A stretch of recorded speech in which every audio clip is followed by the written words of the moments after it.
पराभवाच्या भीतीने भाजप निवडणुका घेत नाही, 4 राज्यांची निवडणुका घेता येत नाही आणि वन नेशन वन इलेक्शनची घोषणा करतात।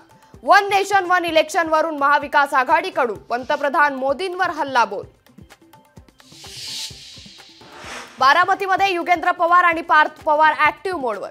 युगेंद्र पवारांकडून बारामतीमध्ये व्यापाऱ्यांसोबत भेटीगाठी, तर पार्थ पवारांकडून जाणई उपसा योजनेच्या पंप हाऊसची पाहणी।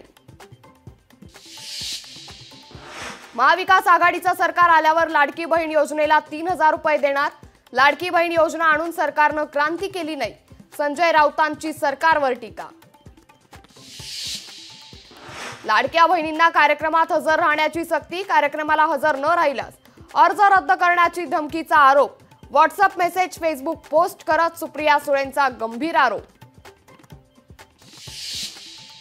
संतांच्या केसाला धक्का लावण्याची हिंमत कोणी करणार नाही, सिन्नरमधील कार्यक्रमात मुख्यमंत्री शिंदेंचं वक्तव्य। मुख्यमंत्र्यांच्या वक्तव्यावर अंबादास दानवेंचा आक्षेप। भाजपला लवकरच नवा अध्यक्ष मिळण्याची शक्यता, राजधानी दिल्लीत बैठकांचं सत्र सुरूच। दुपारी भाजप कार्यकारिणीच्या बैठकीत नाव जाहीर होण्याची शक्यता। राज्यातील मार्चच्या आंदोलनाला विविध संघटनांचा पाठिंबा, 90,000हून अधिक डॉक्टर आंदोलनात सहभागी। रुग्णालय बंद असल्याने जवळपास 4000 शस्त्रक्रिया बंद।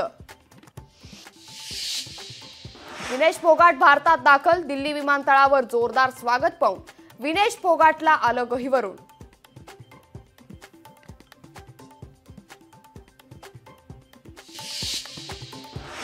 राहुल गांधींच्या मुंबईतील सभेबाबत अनिश्चितता, 20 ऑगस्टला राहुल गांधी मुंबईत येण्याची शक्यता कमी। राहुल गांधींऐवजी मल्लिकार्जुन खरगे सभेला येणार असल्याची सूत्रांची माहिती। चोरलेला धनुष्यबाण लोकसभेत रावणाच्या छातीवर पडला, राज्यात सध्या 3 घाशीराम कोतवाल। खासदार संजय राऊतांची महायुती सरकारवर टीका। जळगावमध्ये छावा संघटनेचा सुप्रिया सुळेंना घेराव, आरक्षणाविषयी भूमिका स्पष्ट करण्याची मागणी। एक मराठा लाख मराठाच्या घोषणा देत घातला घेराव। भंडाऱ्यात नाना पटोलेंच्या नेतृत्वात हल्लाबोल मोर्चा, विरली ते लाखांदूर 16 किलोमीटर पर्यंत पायदळ मोर्चाचं आयोजन। नुकसानग्रस्त शेतकऱ्यांना 50,000ची मदत देण्याची मागणी। पासपोर्ट आणि उत्पन्नाचा स्रोत घेऊन येतोय, दमानी यांनी केली पोस्ट। अजित पवारांनीही उत्पन्नाचा स्रोत आणि तपशील सांगावा। अंजली दमानी यांचं अमोल मिटकरी आणि सूरज चव्हाणांना आव्हान। कागल विधानसभेत मंडलिक गट हसन मुश्रीफांसोबत राहणार, माजी खासदार संजय मंडलिक यांनी दिले संकेत। कागलमध्ये समरजित घाटगे एकाकी पडण्याची शक्यता। जरांगेंची 288 काय, 88 उमेदवार उभे करण्याची कुवत नाही। सरकार 3 चाकांचं, त्यातील 2 चाकं जरांगेंकडे लक्ष देत नाही। ओबीसी नेते नवनाथ वाघमारेंचा जरांगेंवर हल्लाबोल। संभाजीनगरमध्ये लाडकी बहीणच्या रकमेला बँकांची कात्री, मिनिमम बॅलन्सच्या नावाखाली पैशांना कात्री। 3000 जमा, पण हाती अवघे 500 ते 1000 रुपये।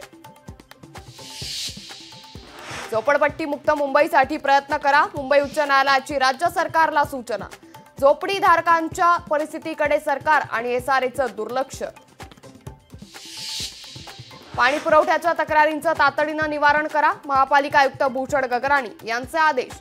जलवाहिन्यातून होणारी गळती तातडीनं शोधून काढण्याचे आदेश। संभाजीनगरमध्ये डॉक्टरांच्या संपामुळे रुग्णांचे हाल, संपामुळे रुग्णांवर पुन्हा घरी जाण्याची वेळ। कोल्हापुरातील हजारो डॉक्टर देशव्यापी संपात सहभागी, जिल्हाधिकारी कार्यालयावर रॅली काढत डॉक्टरांकडून निषेध। पीडितेला न्याय देण्याची डॉक्टरांची मागणी। अप्पर वर्ध्याच्या 11 दरवाजातून पाण्याचा विसर्ग सुरू, मोर्शीच्या अप्पर वर्धा धरणात 83% जलसाठा, विसर्ग सुरू असल्यानं वर्धा नदीला पूर। लखनौ विमानतळावर वायू गळतीची घटना, वायू गळतीमुळे 2 कर्मचारी बेशुद्ध, सीआयएसएफ एनडीआरएफची टीम घटनास्थळी दाखल। लोकशाही मराठी, ऐका, पहा, जागरूक रहा।